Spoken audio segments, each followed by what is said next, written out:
Well, hello and welcome to this event on the impact of trade on inequality. I'm Paul Johnson, I'm Director of the Institute for Fiscal Studies, and I'm really pleased to welcome everyone to what promises to be actually a fantastic event. And one of the great things, of course, we've learned from the last 18 months is we don't need to be not just in the same room, but indeed in the same country to bring great events to a wide audience. And it's fantastic today that not only do I have my colleague Peter Lavelle, who's in the room next to me here at the IFS presenting, we also have Professor David Dorn, who is currently in Zurich and is Professor of globalization in the economics department in Zurich, and one, of course, of the world's leading authorities on trade and inequality. And Professor Penny Goldberg, who is currently Professor of Economics, University of Yale, and formerly Chief Economist at the World Bank, who is in the United States. So we come to you from three countries, particularly appropriate, perhaps, given the topic. What you're going to hear today largely comes from the work that Peter and David have been doing on the impact of trade on inequality for the IFS Deaton review of inequalities. David is going to speak to that work. Penny, who is a member of the panel, of the Deaton panel, will respond to that and some of the other work that has been done so far for the Deaton review. And Peter, whilst he is an author of the work for the review, will actually talk about something slightly different, in particular, some thoughts on the impact of Brexit on inequality, given its impact on trade.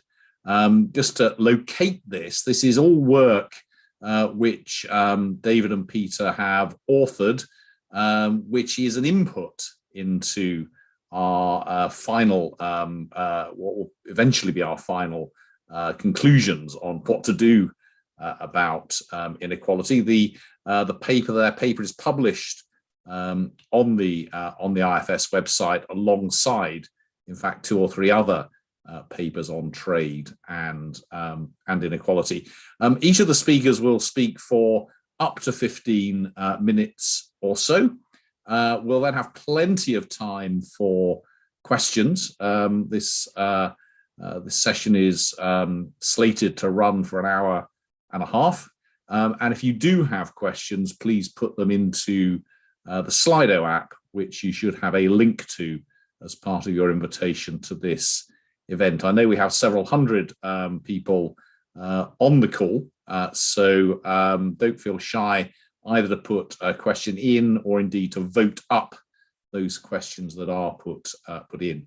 I'll hand over now to David. After David, we'll have Penny and then Peter. Thank you. Thank you very much for the generous introduction, Paul.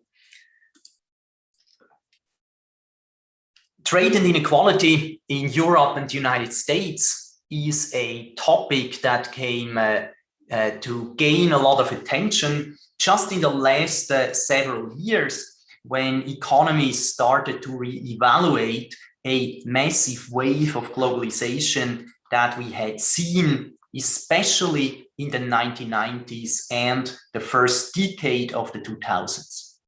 You see that over that period, global goods exports of manufactured products more than doubled in value. And also the composition of trade changed quite a bit during that wave of globalization.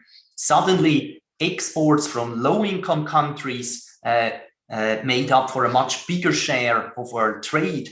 Also, a bigger fraction of world trade was occurring along global value chains, and some very sizable global trade imbalances were accruing, with some countries specializing in manufacturing exports and others importing more than they export.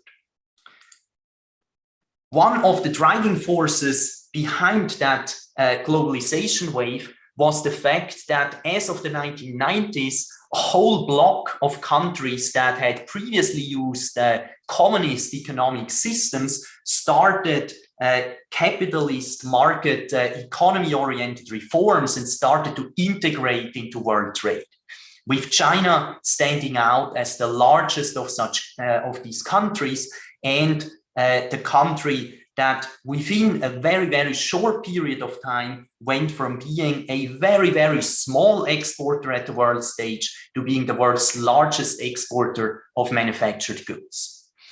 This trade expansion was further facilitated by new communication technologies, and in some cases also by reduced trade hurdles such as falling tariff rates or reduced quota restrictions. Economists have long made the case for free trade, which fundamentally stems from the idea that there is a big welfare gain potentially to be achieved by specializing. If every country specializes in producing those goods at which they have a comparative advantage, then potentially all countries stand to gain. Yet the fact that all countries potentially stand to gain on average does not necessarily mean that every individual person in each country has a benefit from trade. In particular, trade economists have long pointed out that from the point of view of high-income countries such as the United Kingdom or the United States, trade with lower wage countries would potentially raise the demand for high-skilled workers in those Western countries, but it could also reduce the demand for low-skilled workers. Moreover, when trade leads to a greater specialization of countries, then what is required for this to happen is a displacement of workers, where some workers move from some industries or occupations or geographic locations to other locations or jobs. And a lot of the impact of trade on the labor market depends on whether this readjustment of trade displaced workers works relatively smoothly and they quickly find good other jobs, or whether workers struggle to adjust. For quite a long time, indeed during much of the period when this globalization wave unfolded, leading economists with Paul Krugman, the Nobel laureate, just as one example, shared the view that trade did not have a very major impact on the labor market of high-income countries, because that was what a lot of empirical studies suggested at the time. Fast forward to the present year, and the same Paul Krugman writes that economists, myself included, have tended to underplay the disruptive effect of rapid change. Many of us feel that we missed something important about the downsides of rapid globalization. That change in perspective is to a large extent a consequence of new research results that came about in the last 5 to 10 years. Particularly, economists noted that this rapid wave of globalization, and in particular, a rapidly growing competition from imports of low-priced Chinese goods, goods like apparel or shoes or furniture or consumer electronics, led to a lot of pressure for firms in Europe and the United States. Many of these firms eventually shut down factories, which led to very large-scale and concentrated job losses. Now, importantly, research also showed that many employees of these competing firms struggled to find other good jobs, and as a consequence, accumulated lower earnings over their careers. So this was the key element here, differing from a conventional view in which workers adjust quickly, and in which the labor market impacts of such a shift in the trade environment would be mostly felt through national wage levels, which might change just a little bit for workers of a given skill group. Because of that view, research had long focused just on the impact of trade on wage levels, but now research more and more found that trade actually has a big impact on employment rates and has impacts that also vary across geographic regions. The workers directly affected by factory closures often remained in those cities where these factories had shut down. And as a consequence, these geographic locations faced lower employment rates, lower income levels, and some measures of severe social despair, including higher mortality rates or higher crime rates in the case of the United States. In addition, there is also some evidence that people in those locations were susceptible to vote for extremists, protest parties, especially from the right wing.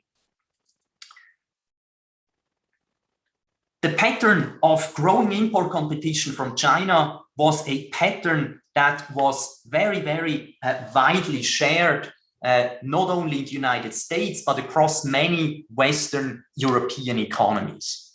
In the left figure here, you see the import growth from China measured as in proportion to an indicated country's total size of the economy.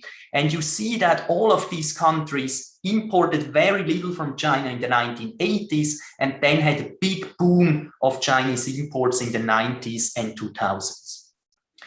In the right chart, you see, however, that exports of these countries to China differed by a much greater extent.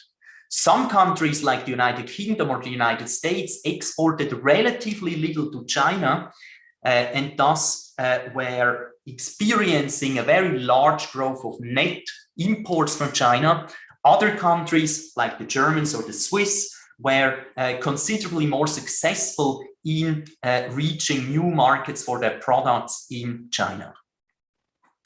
Now, I said before, when this rapid import competition ramped up, then many countries in the West were losing jobs in the import competing industries. And there is complementary evidence that there have also been job gains in those industries that now got access to new markets in China.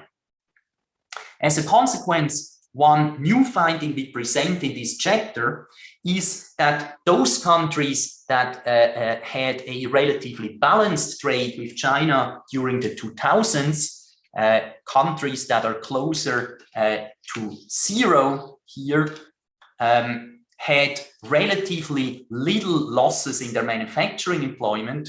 Instead, those countries like Great Britain or the United States that largely faced rising import competition from China without also expanding exports to China, they had very, very sizable drops in manufacturing employment, losing 20 or 30% of their manufacturing jobs over the span of just 8 years from 1999 to 2007. We also provide new evidence from the United Kingdom on what the impact was of rising imports from China, not only on employment, but also on goods prices. Of course, one very important impact of trade and a big appeal of trade is that access to cheap Chinese goods is beneficial to consumers who then get access to cheaper products. And what we see in this graph is that indeed in product groups that had a lot of increase in Chinese imports, like shoes or garments, audiovisual equipment, IT, furniture, and so on, we were seeing large drops in consumer prices, while we were also seeing sizable declines in employment. So in the end, it's really a matter of comparing gains and losses that people experience on the one hand in the labor market and on the other hand in the goods market. Now it turns out that as far as the distributional consequences are concerned, the losses in the employment in the labor market were very, very concentrated. It was specifically those workers in the export-exposed industries that experienced factory shutdowns, and the workers in regions where such industries clustered that were having to shoulder most of the negative labor market effect. By contrast, Peter and I show that the gains from lower consumer prices were actually quite evenly dispersed in the population. For instance, richer and poorer consumers benefited roughly evenly from having access to lower priced Chinese goods. So given now this insight that globalization really had adverse impacts, at least on some regions and pockets of workers, a question of course arises what policy could potentially do to support these losers. On the one hand, one could directly try to tackle the trade flows that can generate some of these disruptions in the labor market. However, all we know on the impacts of the recent trade war between the United States and China, where the US started to ramp up tariff on Chinese imports, is that there is no evidence that this has created more jobs in the United States. If anything, it seemed to have had additional disruptive and adverse outcomes for most workers. Other types of policies, of course, are those that try to cushion the negative impact of trade shocks for the workers. One being a social safety net that supports jobless and poor people. Other programs being ones that try to retrain workers or that try to stimulate investment and job creation in depressed geographic regions. On all of those items, there is a lot of ongoing research. Sometimes these programs are quite effective. Oftentimes, however, they're also quite expensive to the taxpayer, so that there is always a trade-off to be made in terms of balancing off efficiency with equity. To conclude, most of the evidence we have suggests that China's rise in trade and more broadly the big globalization wave of which it was part has increased aggregate welfare across the globe. But we have seen that in Western countries like the United Kingdom or the United States, there have been concentrated losses combined with dispersed gains. And economists long underestimated that trade could have such a disruptive effect on the labor market.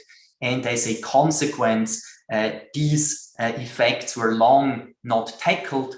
And despite the fact that this wave of globalization now has largely leveled off about 10 years ago, we still see the scars of these shocks persisting to this day. Thank you.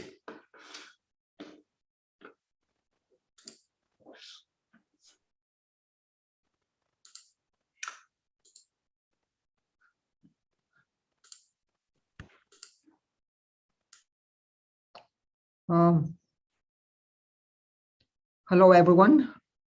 I guess I'm next. I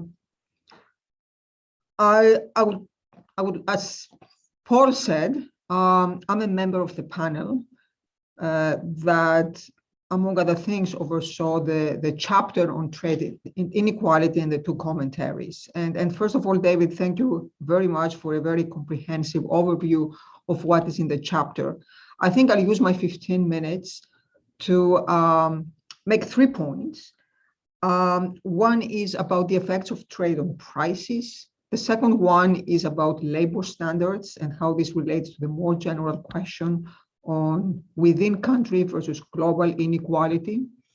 And third, about policy responses. And in the process of doing so, I'm going to review some of the material that's in the commentaries. The 2 commentaries are by Danny Roderick and by David Atkin. And since neither of them is present, I will talk a little bit about what's in the commentaries. And again, as Paul said, we are not done with the commentaries and with a chapter. job of the panel is to review the evidence across all chapters and then write a second volume. This means also that the views of the authors don't necessarily agree with the views of the panel, but this is something that we'll have to confront at the second stage of the process of this project.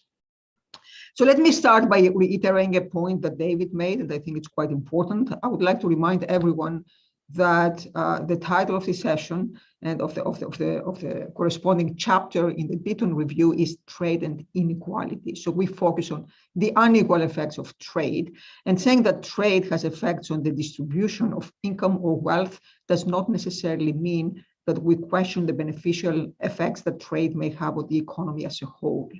I would like to remind everyone of this point. With that in mind, let me come to one issue that the strong advocates of trade on globalization always bring up.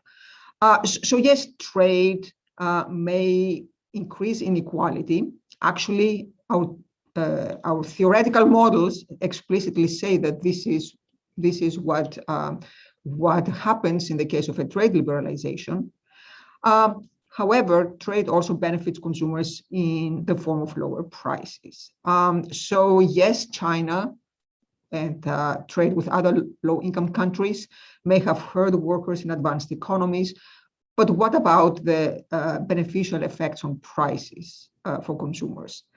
And again, what the chapter of David shows is that of David and Peter, it shows that as people always presume, trade with low-income countries has led to a reduction of price, significant reduction of prices, of consumer prices in the UK and other advanced economies. So this point is also reinforced in the commentary by David Atkin. So David Atkin also reviews the evidence and makes the same point, that there is strong evidence that trade with low-income countries contributed to lower prices in advanced economies. However, perhaps a little surprisingly, they all find that these effects were distributed uniformly across the population, and as a result, we cannot say that the price effects balanced the negative effects of trade on labor markets. Now, I think one point actually that David Atkin makes very honestly is that in order to convincingly make this point, one would need extremely disaggregated data on prices. So we know, for example, that richer consumers tend to buy more imported goods, but we don't know where these imports really come from. It really makes a difference whether they come from Italy or Germany, or whether they come from Ethiopia or Vietnam. And we don't have the data to really tell these two sources apart yet. So this is a potential limitation. Another limitation, I think, is that even if the share of expenditures on imported goods is higher for richer consumers. So in other words, richer consumers tend to buy more goods from China or from other foreign countries, and therefore these are the ones who benefit from trade. Even if this is true, the rich also save substantially more. So as a percentage of their total wealth, trade has a smaller effect on them than it has on the poor. And perhaps this is something that we'll need to think about again now that we see rising inflation in the United States. No matter what one thinks about the sources of this inflation and whether it's short or long-lived, the fact is that there are serious concerns that this inflation is hurting the poor much more than it's hurting the rich. So I think we in the next 2 years, we'll probably have additional data to think about what the effects of prices are on low incomes. So this is one point. The second point is about labor standards. Again, David talked about the effects that we can see in the data, the effects of trade that we can see in the data. And these are the effects on employment. These are the effects on manufacturing, employment and wages. But there's another channel that it's hard to pin down empirically, could nevertheless be important. And this is the fact that globalization in general, or capital mobility, undermined the bargaining power of labor in advanced countries. So if companies know that they can outsource jobs to other countries, that naturally constrains the bargaining power of labor, that in conjunction with automation. So as a result, there is also a view that globalization undermined the hard-won gains that labor had achieved in advanced countries. And in general, it may undermine labor standards, but in the future, it may also undermine product standards. Chlorinated chicken comes to mind when people talked about these issues in the UK a few years ago. These concerns are laid out in the commentary by Danny Roderick, who goes as far as saying that liberalization, trade liberalization after 1990 has taken a very different form. And it has served mostly big corporations, big corporate interests, and not labor, not the people in advanced countries. So this is certainly a view that's very popular among unions and has found an audience in the United States, in the UK, and other advanced economies. It's also a view that needs one to confront the question, when we talk about inequality, what type of inequality do we have in mind? And I think it's fair to say that when we're talking about inequality in the context of the Deaton Review, we think about within country inequality. So inequality within each of our own economy, the UK or the United States, Germany, and so on. We don't think about global inequality, so inequality across the world. Global inequality is very closely related to the inequality across countries. And when you see it from that point of view, then I think the effects of trade on inequality, but also on labor standards, have to be reevaluated.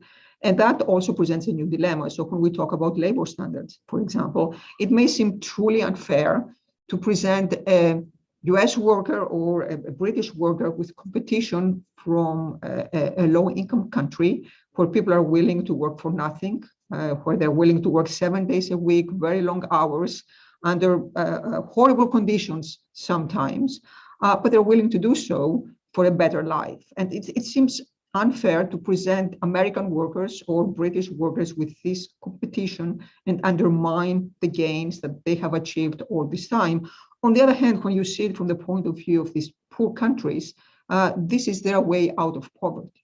And many of them have been grateful for the opportunity. The Chinese, in particular, they have been grateful for the opportunity to work these very long hours under horrible conditions to improve their quality of life.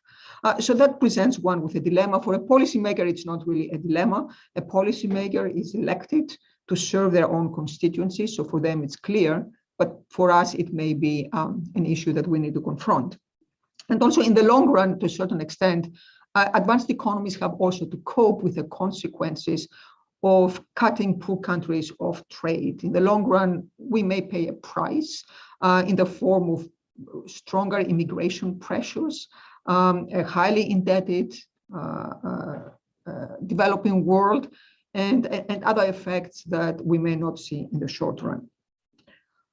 So all this raises the question, what is the appropriate policy response? And again, David talked a little bit about this, and then Peter, who's coming next, is going to talk specifically about one policy response, which was Brexit. I think no matter where you are in the spectrum of opinion, whether you feel that globalization betrayed people like Danny Roderick does in his commentary, or you think that globalization ultimately was beneficial to the world. So no matter where you stand, I think most economists would agree that the return to protectionism is not the solution. And we've seen the consequences of the return to tariffs in the United States in the last 2 years. We have not seen an increase in employment. There have been preliminary studies that don't find any effects. Consumers were hurt to a certain extent. Politically, the United States paid a high cost. So I don't think anyone advocates that. On the other hand, there may be support for a less drastic idea, a less extreme idea, which is in the future, we should take liberalizations more slowly and more thoughtfully. So the approach of economists and policymakers has traditionally been to employ a two-stage process. The first stage is to liberalize, to expose the economy to more trade, based on the idea that this is good for the economy, for the average person in the economy. And then stage two, we worry about redistribution, because we all realize that there are distributional consequences. And Daniel Roderick points out in his commentary, and again, I would agree with that, and I think most people would agree with that, is that in practice, this redistribution never worked. It never happened. It never happened properly. And this is precisely why we see this backlash these days against trade, against globalization. So in the future, if we go ahead and liberalize in the future, and this may happen, then we need to think about distributional consequences at the outset. And we need to make sure that we have policies in place that are going to mitigate the adverse consequences. People often say liberalization has run its course. Everything is already liberalized. I would disagree with that. There's big sectors of the economy that are still highly protected. The service sector is highly protected, the agricultural sector. There are huge potential gains that can be realized by exposing these sectors to more competition, but the distributional consequences will be also enormous. And the one lesson that we have drawn from the past is that we need to think about these distributional consequences now. The second issue is what are the appropriate policies to compensate those who are potentially adversely affected by trade? And again, David reviewed some of these policies. I think it's fair to say that none of them has been a clear success so far. There have been various trade adjustment assistance programs in the United States with very mixed success. The one type of policies that comes to mind, and recent research provides a lot of support for those, is place-based policies.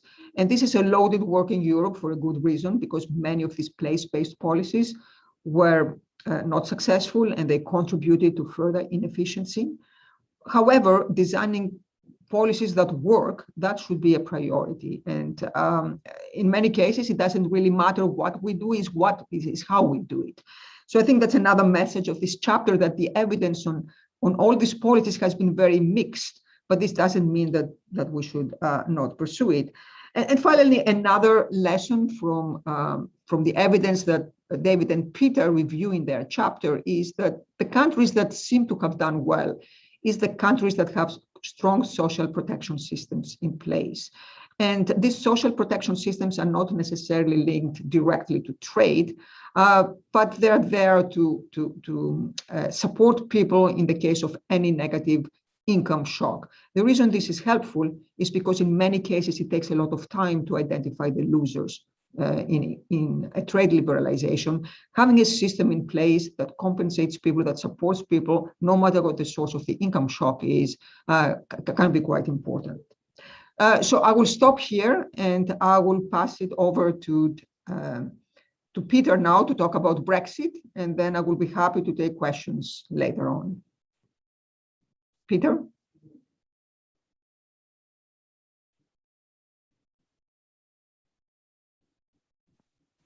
Thank you very much, Penny.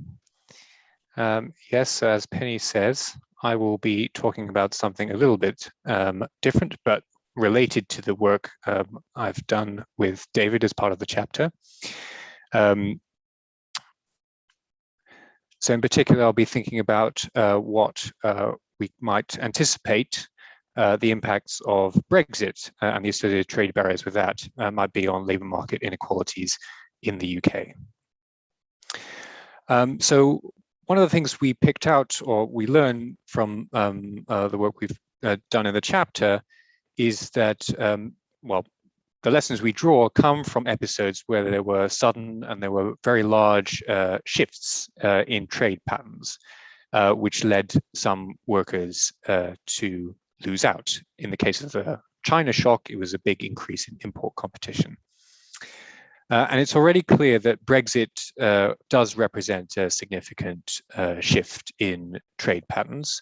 So since Brexit occurred at the start of this year, estimates suggest that exports to the EU have fallen by 14%, imports from the EU have fallen down 24%. And these are estimates that have been carefully put together to try to separate out the role of Brexit and the trade cooperation agreement the UK signed with the EU from COVID and other shocks by, for example, taking how UK's trade with the EU has changed relative to other countries.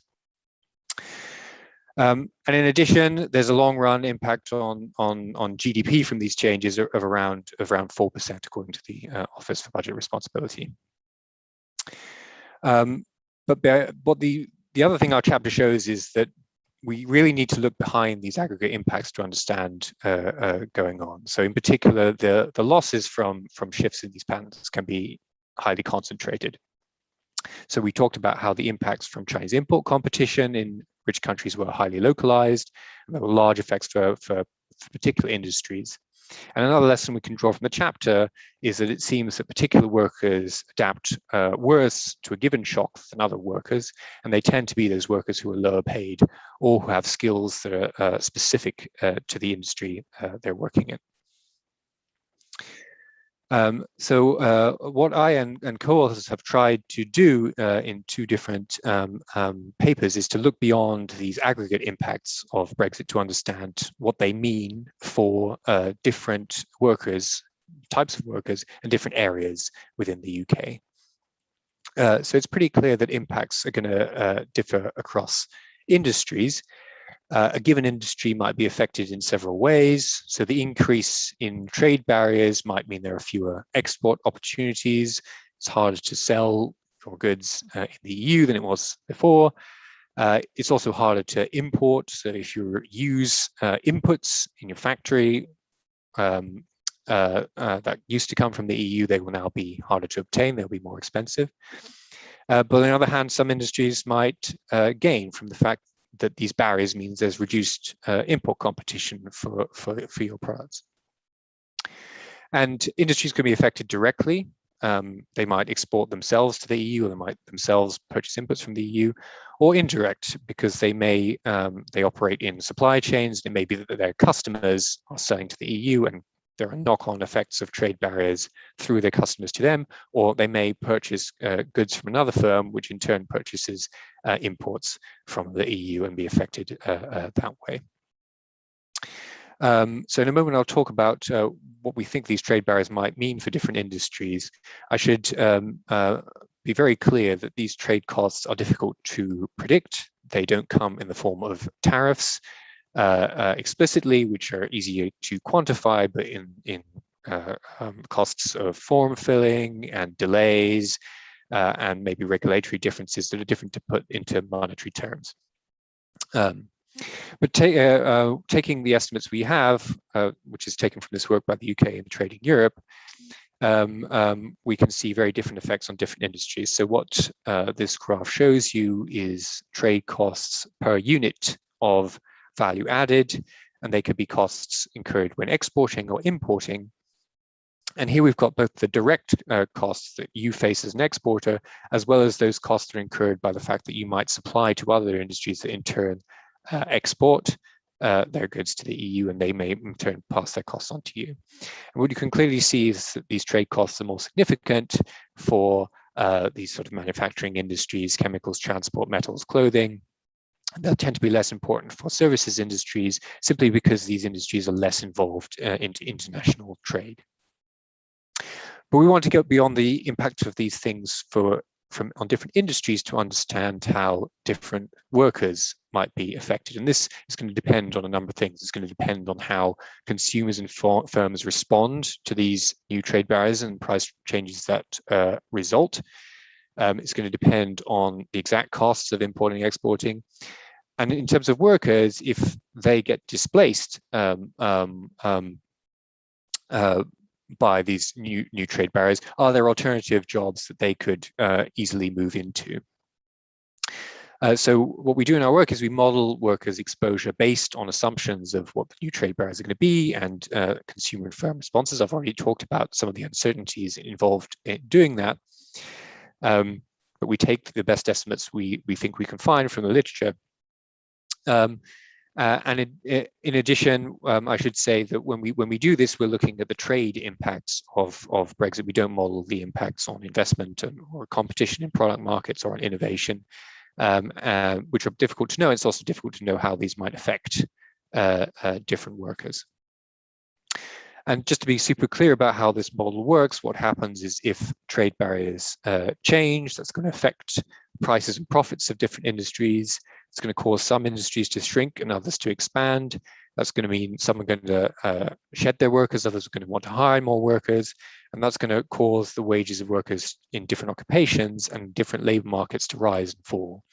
And a worker is going to be more exposed to these trade costs if a lot of the local employers in their area are highly exposed to these new barriers, and if they have few outside options in less exposed industries. So when we do this, we get a series of predictions for the real wage impact of Brexit, and I've picked out the occupations where these have the highest average effects. And these are machine operatives and technical occupations and skilled trades. And these are all occupations that tend to be associated with manufacturing. People in these occupations are also different in other ways. They tend to be disproportionately male, so 87% of machine operatives are male. As I said, they're quite likely to work in manufacturing, and they also tend to be relatively well paid. In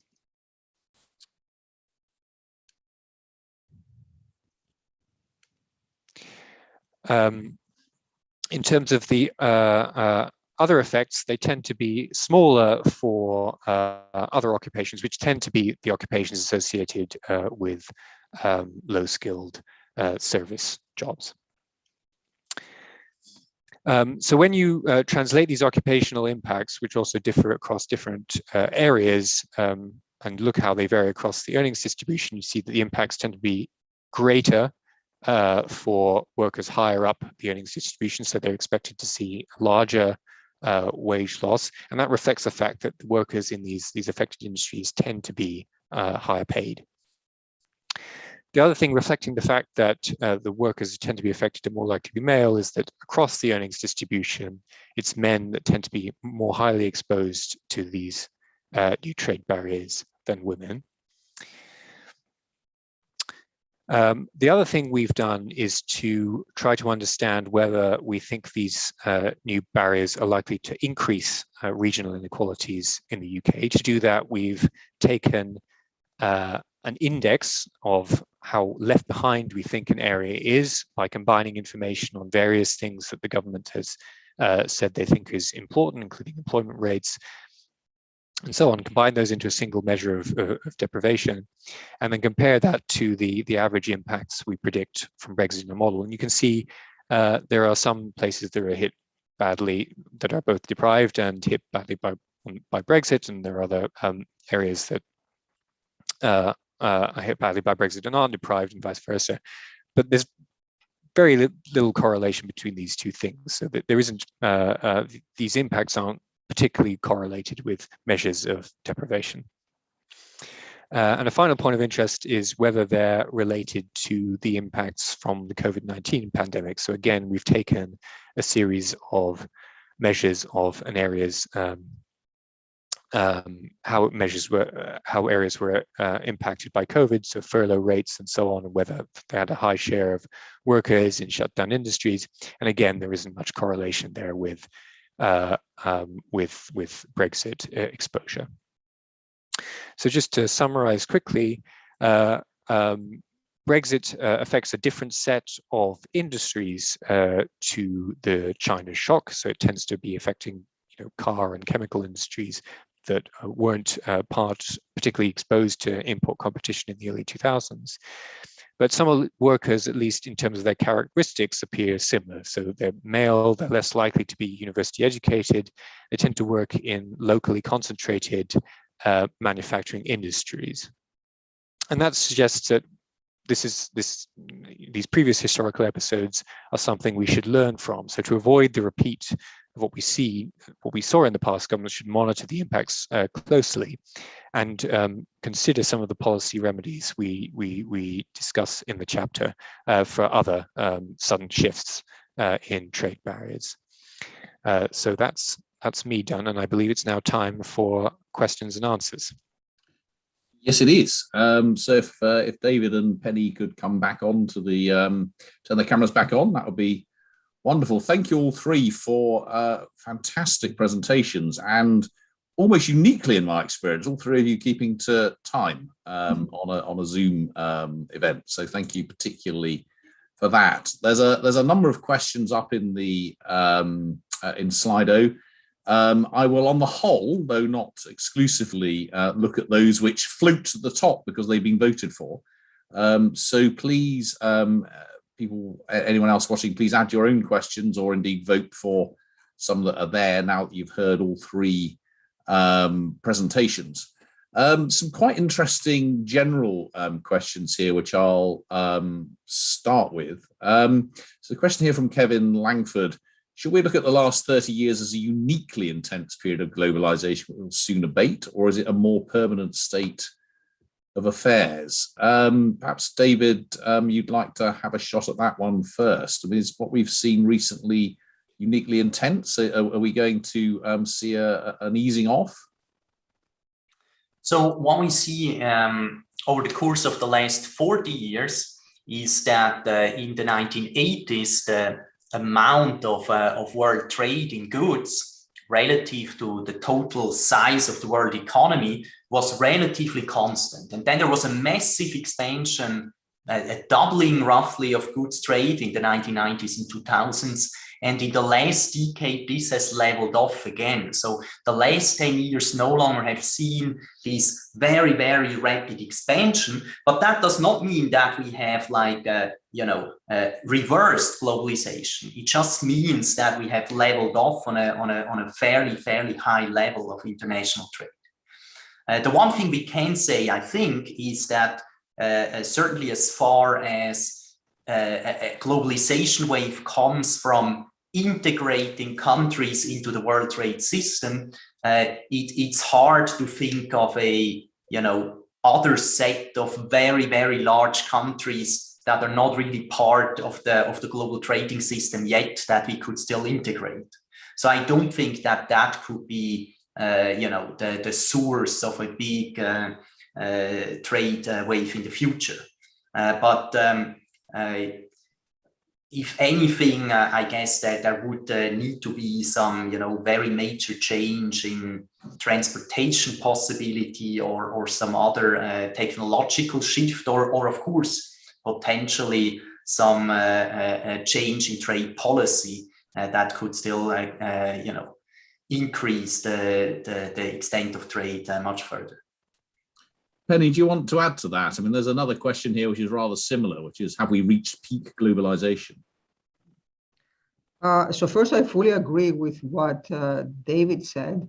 There is a good reason that the decade, the 1990s, are called the age of hyperglobalization. Trade grew extremely fast, and now it's leveled off.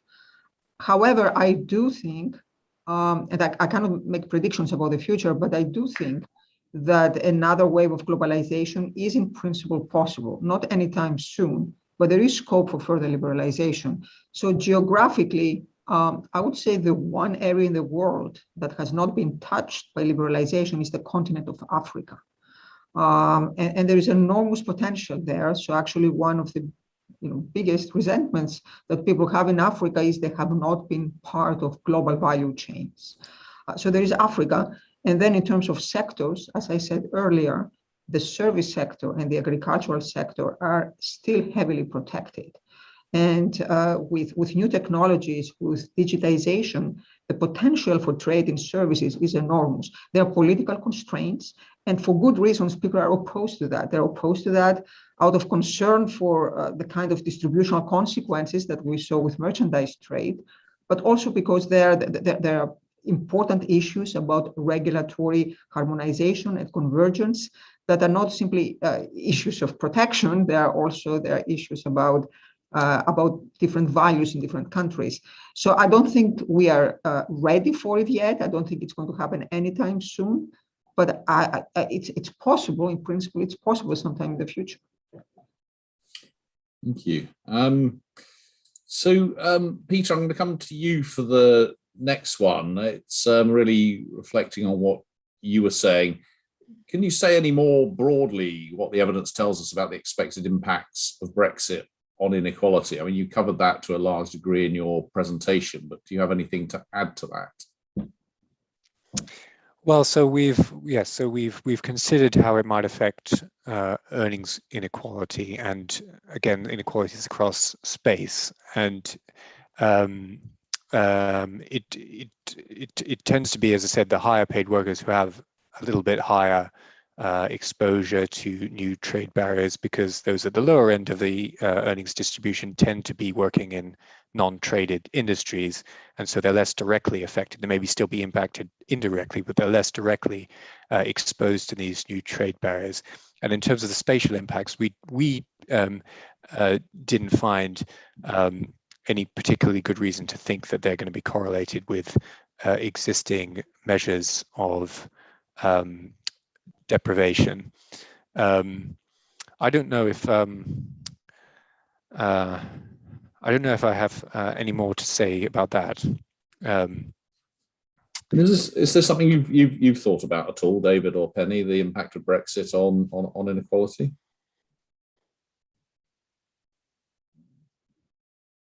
Looks like not. Not really. Okay, fair enough.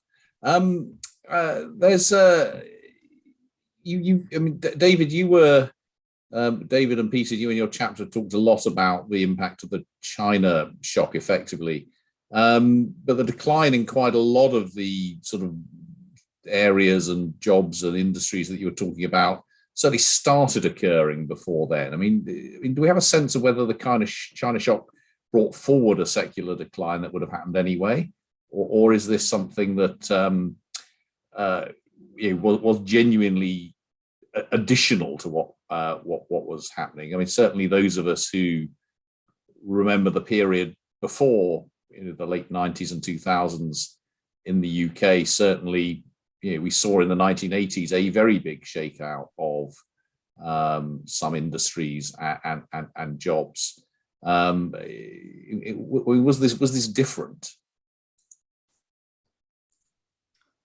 Well, you're certainly right, Paul, that there have been past periods when there has been changes in trade patterns that led to substantial industry and sectoral reallocations.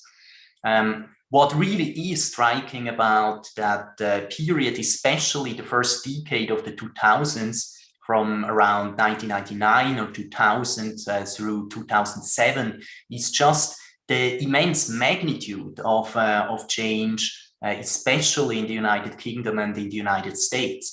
This was not just a period when manufacturing employment was falling as a fraction of overall employment, which in the past had often happened already, but meant that manufacturing employment was maybe steady or growing slowly, while other employment was growing fast. No, this was a decade when actually in the UK and the US, 20 or 30% of all jobs were lost in that sector within just a few years. So that amount of job displacement across a very large set of different industries, that was quite striking.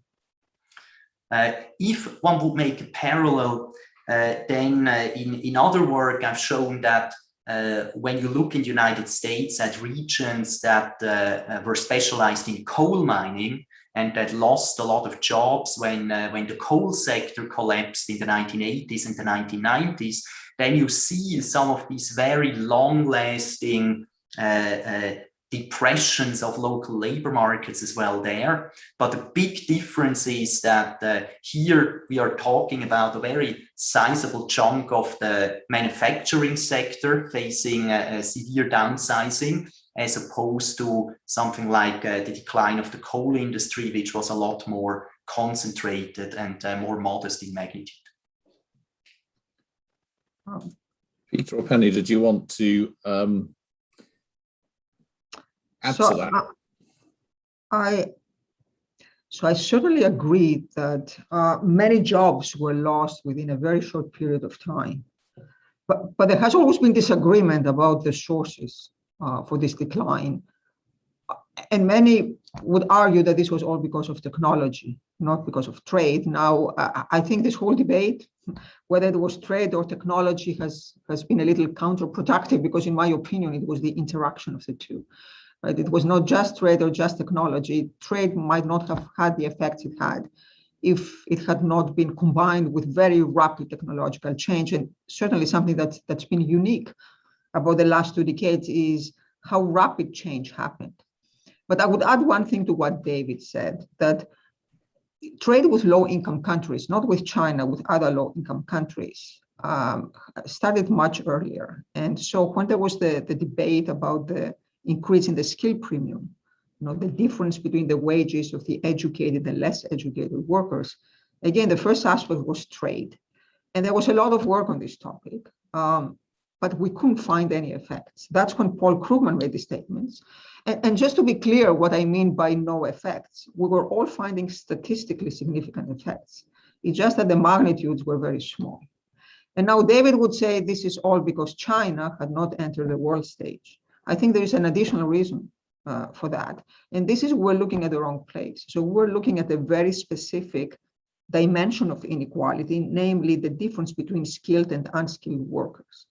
What more recent research has done, not just for the United States, but also for developing countries, is they look at spatial inequality. So how regions heavily affected by import competition were affected compared to regions that were less affected by import competition. It's a different dimension. And there people find very large effects, not just for the United States, but for other countries as well. You can do this work for India, for Brazil. There, it's not China that's the culprit, right? It's a completely different form of trade liberalization, and still they find very large effects.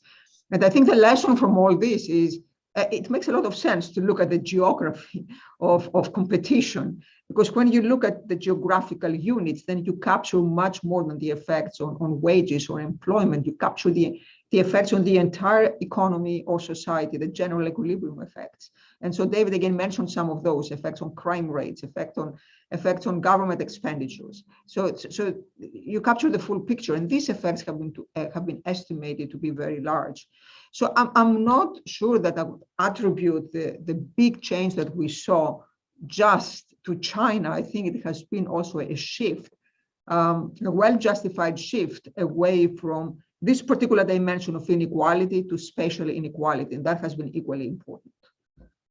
It's really interesting. I mean, well, since I have been called out specifically, let me maybe briefly intervene here. I think Penny and I agree much more than what Penny's statement suggests. We actually write in our chapter that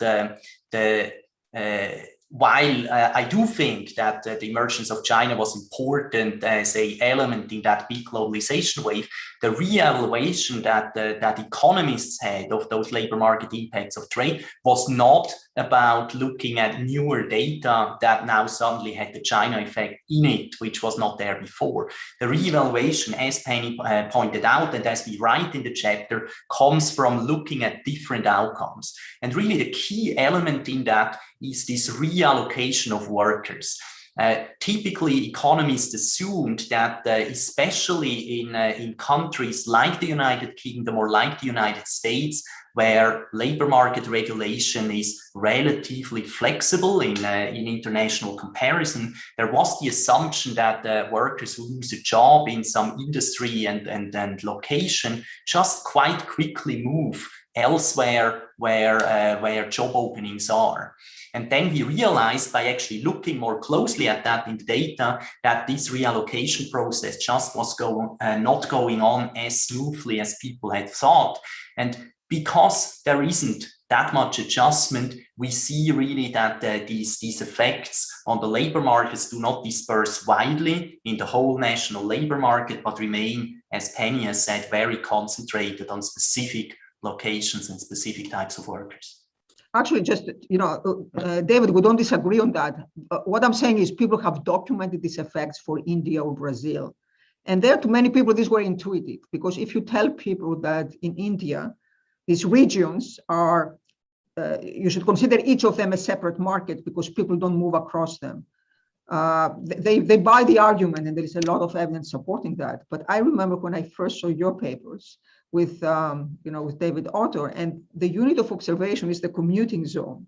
And I thought there is no way they can find anything. People certainly move across commuting zones. And then what you see actually is there is very little mobility across commuting zones, and that was a big surprise. So the fact that there is so little mobility, and so that's why I also said before that all this work makes a very strong case in my view, and that's based on all this new research for place-based policies. Place-based policies were always the villain of policy, but again, if you read this work, this is the natural conclusion. I was wondering on this, in the UK context, I wonder whether you can say more about the impact on the displaced workers, because of course we're looking here at a period when unemployment was low and if anything falling, and employment levels were high and rising. So I mean, when I think of UK recent-ish economic history, I think of the 1980s when there was big displacement, high unemployment and long-term effects on employment levels. If you think of the 2000s, you don't think of that as terms of very big impacts on employment levels. Is this something that is affecting you don't see it in the macro data because they're quite specific types of workers, or are you saying there's more in what's been holding down wages in particular in some of these areas?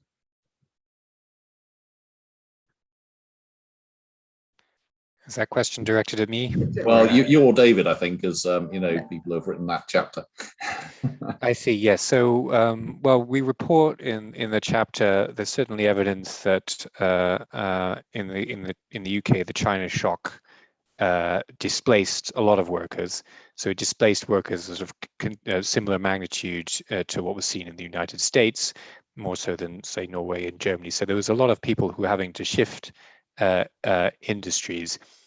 There are two things to consider. One is that the UK manufacturing base at the start of the 2000s was already small relative to other countries. And so that's one reason why it wouldn't show up in aggregate figures.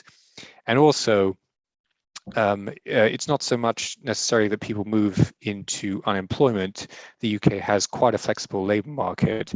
So what you often see is that people move into out of the jobs they were in and into kind of low skill service jobs. And then there are concerns then that these are the kind of jobs that don't have good opportunities for progression. And as others have documented, and as we review in the chapter, there are still quite large and persistent impacts on the earnings of these workers. So there's a success story, I suppose, in the fact that the labor market is flexible enough to provide new opportunities for these workers, but they're not the same as the opportunities they had in the work sectors they were in. So a big part of the impact is lower wages. David, do you want to come in? Yeah, let me add some of the observations that the researchers have made in the United States on the same issue. When we think of that period where that globalization ramp up was perhaps most intense from 2000 to 2007, then in the US case and in some European countries indeed as well, there was also a substantial boom in some other sectors. In the US, some regions had a massive housing market bubble in that period that also created a great deal of construction employment, for instance, for low-skilled workers. Just what happened was that when you look at the aggregate statistic, that employment growth for construction workers basically somewhat nets out some of that employment loss for other low-skilled workers in manufacturing. Just once you look at the data very closely at individual workers and how they transitioned over time, you see that it isn't really the displaced manufacturing workers that suddenly got great job opportunities in construction, because also these locations where the factories closed, of course, weren't the places where a lot of new construction was going on. And so it's always important to have in mind that when we look at aggregate economic data, that oftentimes multiple important things are going on at the same time. And in research, we then try to just isolate some of the elements separately. Yes, and to reinforce this point, one of the puzzles about what has happened recently in the United States is when this big push for protectionism appeared, unemployment was at an all-time low in this country. It was a time of general prosperity. It was not a time of economic hardship. So that seemed puzzling at first. And again, once again, this points to the importance of inequality as opposed to the aggregate wealth, and also to the importance of looking in detail at the micro data about what's going on behind these aggregate statistics. Yeah, that's the key point in a way of this whole study, which has been very, very striking. Given the focus at the moment in politics internationally, it's not surprising there are a couple of questions here about climate change and the green transition. And I mean, there are a number of things that occur there which could have quite an effect on trade and on the impact of trade.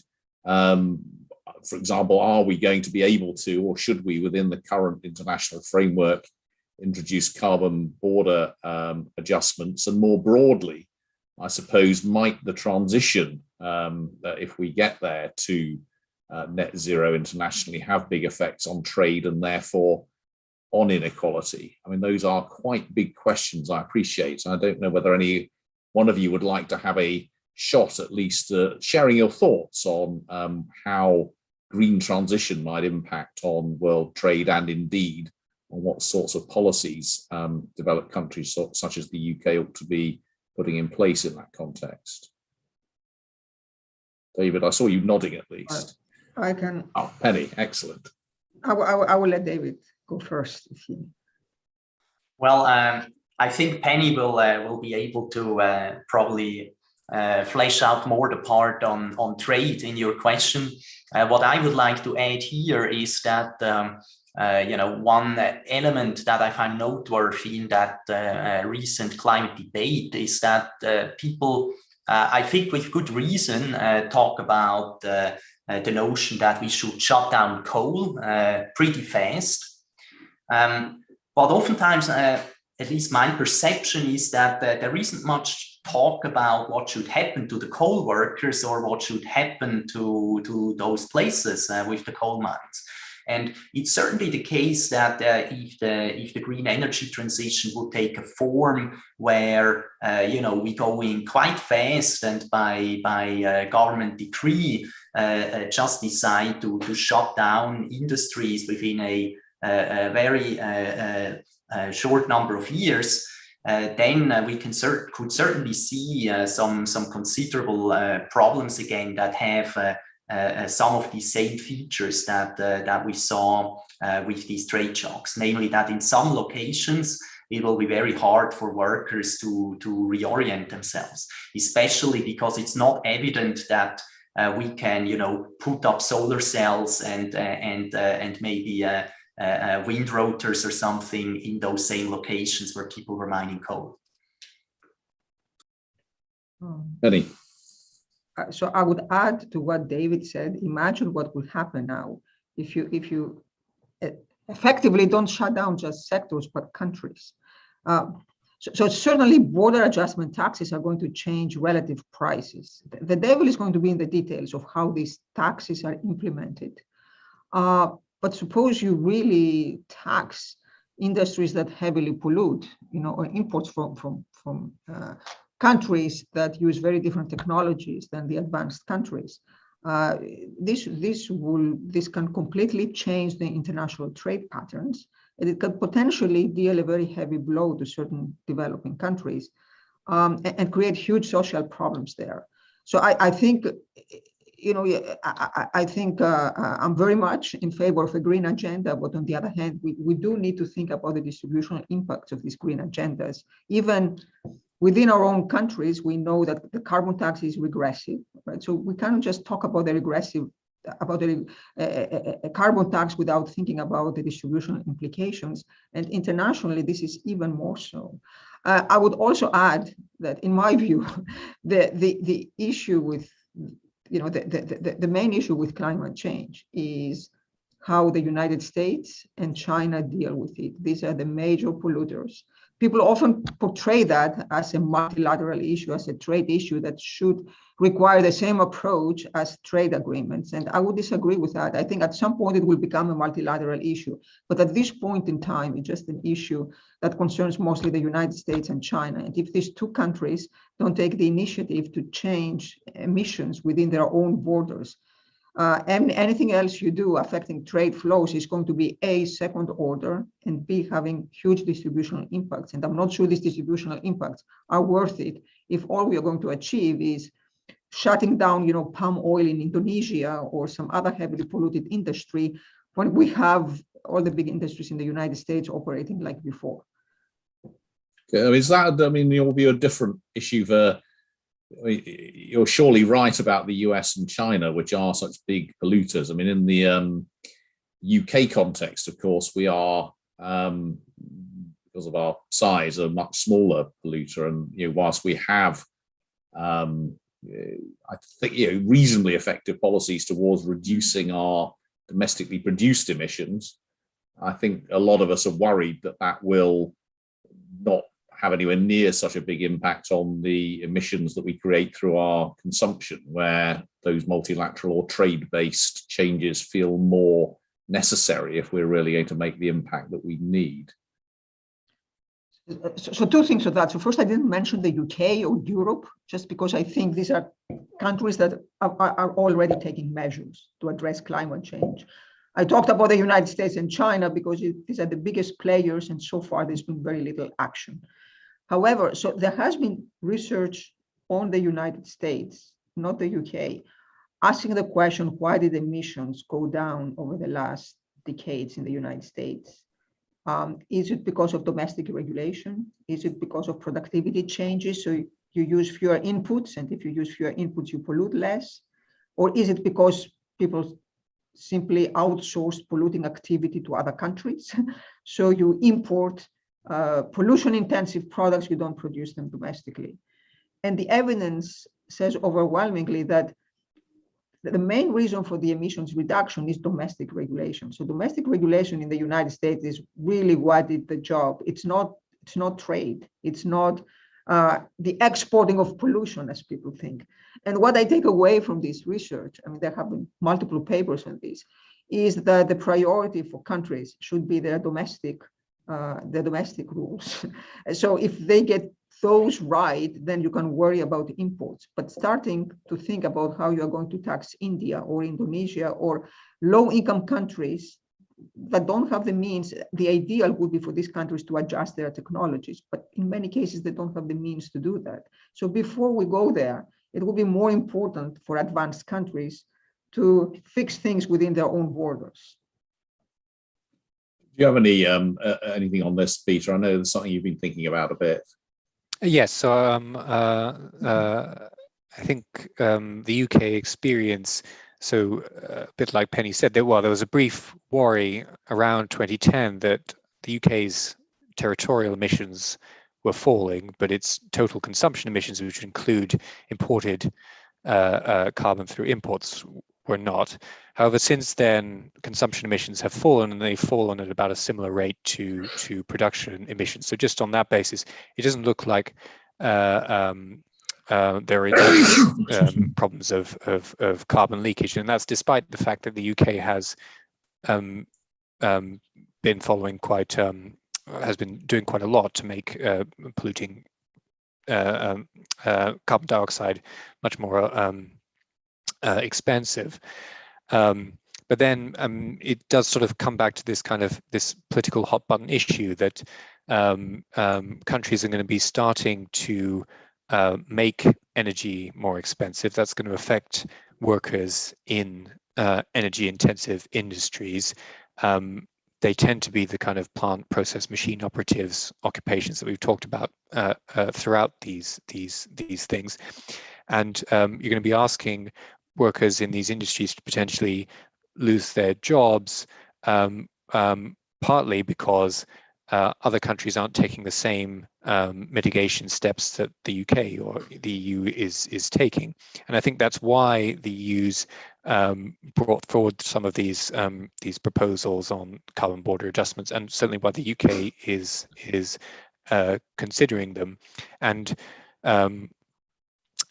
because they're so difficult to implement, they're bound to cause rankles, because both the UK or the EU will have to assess other countries' carbon policies and work out whether they're charging prices that are consistent with what the what they charge for carbon dioxide. And inevitably the other countries are going to disagree with those assessments. So it's certainly going to spill over into the trade sphere quite quickly. Great, thank you. There's a few more minutes for questions if anyone wants to add some more. I mean, there are a number here on Slido, but if you're still there and listening, I want to ask a question of this amazing panel, then please do. There's one here really about intermediate inputs, and I guess this is sort of two-pronged. I mean, Peter, in your work on Brexit, I think the role of intermediate inputs in trade has been really quite important in thinking about the impact of additional trade barriers with the rest of the EU, hasn't it? But there's the broader question of the extent to which intermediate inputs in trade have themselves been behind some of the reductions in prices, as well as the direct importation of consumer goods. So do you want to start on that, Peter?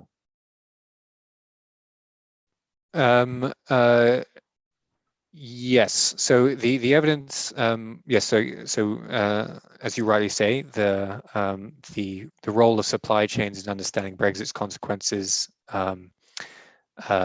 is very important. It's important to take into account the fact that when we've seen these industries complain about how Brexit's affecting them, they're often talking about getting parts and components from the EU, as well as the loss of export opportunities, or almost as much as the loss of export opportunities, and that in turn affects not only the UK's ability, means that Brexit doesn't matter just for the UK's ability to export to the EU, but also can undermine its competitiveness when it's exporting to other countries, because it's no longer part of these supply chains that might supply goods to China or the US. In terms of understanding the price impact, so in the work that we did as part of the chapter, when we're looking at import competition and prices in the UK, we were looking at final consumption prices and their relationship with imports. So we would capture the role of the indirect effect of imports on prices only if they were in the same industry as the goods that the final as the industries that make the final goods. But there's certainly scope for that to mean there's potentially much greater gains for consumers through these indirect effects. As part of the chapter, we also review work on how the China shock propagated through supply chains. It's David's work, so I think he's probably better placed to talk about it than I am. So I think I'll hand over there if that's okay with. That is fine. Yes, go ahead, David. So in some of our work, we on US data, we studied whether perhaps there were some job gains in US industries that now gained access to cheaper inputs from China, but we just did not find that effect to be particularly large or precisely estimated. So overall, what seems to be more of a clear effect along supply chains is that some of the US industries that themselves sell their output to contracting textile factories or so are themselves also losing jobs because their customers are downsizing. Okay, well, let's move probably to the last question or two. There's a very specific one here, which maybe Penny's in the best place to answer. Do we know anything yet about the impact of the new US tariffs? A little bit. So I've done some work on it, focusing on the US. And you can only assess the short-term effects, short or medium-term effects. We know that the tariffs were passed through completely at the import at the border. So meaning the US importers actually saw the price increase. But work has shown actually that the retailers reduced their margins. So actually US consumers in general didn't see big price increases. In some sectors, they did. So for example, washing machines is the most famous sector where the price increases were substantial. But overall, if you look at the CPI, the effects seem to be relatively modest. In terms of how it affected inequality, so I cannot tell you how it affected people in different parts of the income distribution. But the one thing we showed in our work is if you take also the retaliatory tariffs that China imposed into account, actually the counties that were most heavily affected were the Republican counties because of the tariffs on agriculture. So it's actually those counties that had voted Republican that saw the biggest effects. And I cannot tell you exactly how this translates to parts of the income distribution. No problem. Just a last, I think last sort of general question. We've not really talked about trade in services very much. Do we know much about trade in services and its likely impact? And I mean, there's a very specific issue there because a lot of the work on Brexit has slightly thrown its hands up in the air and said, well, we don't quite know what the impact on services will be. But more broadly, obviously, your work on the China shock, Peter and David, has focused very much on trade in goods. I mean, what do we know about the impact of trade in services in general, in particular on inequality? Well, that's a really great point. And in general, there has been a lot more research on trade in goods than trade in services. That's partly because the volume of trade in goods is typically larger than that in services.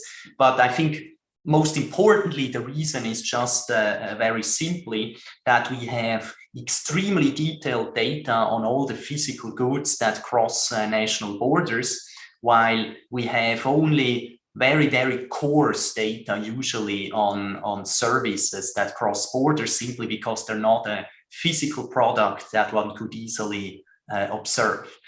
And for the UK, of course, also for the United States, services are a relevant sector for exports as well.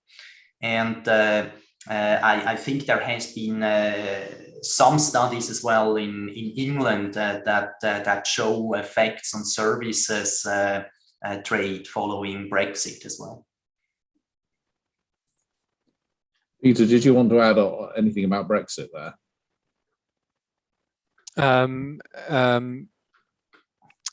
Well, it's difficult, as David said. So it's you know the trade data on services is not nearly as detailed. It's very important for understanding its distributional impacts, and it's an area we don't know a lot. So we've just assumed a constant cost per unit of selling services that we think is higher than the cost of trading goods because we're leaving the single market. A lot of what the single market does is to make trade in services easier.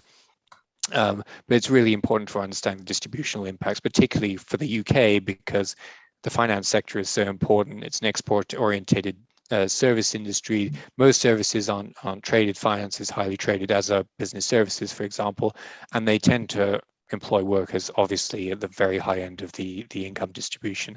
So understanding the impact of something like Brexit and these new trade costs, which are both difficult to measure and both in terms of the trade costs, but also the trade flows themselves, is really important for understanding what Brexit is going to do to the labour market in the UK.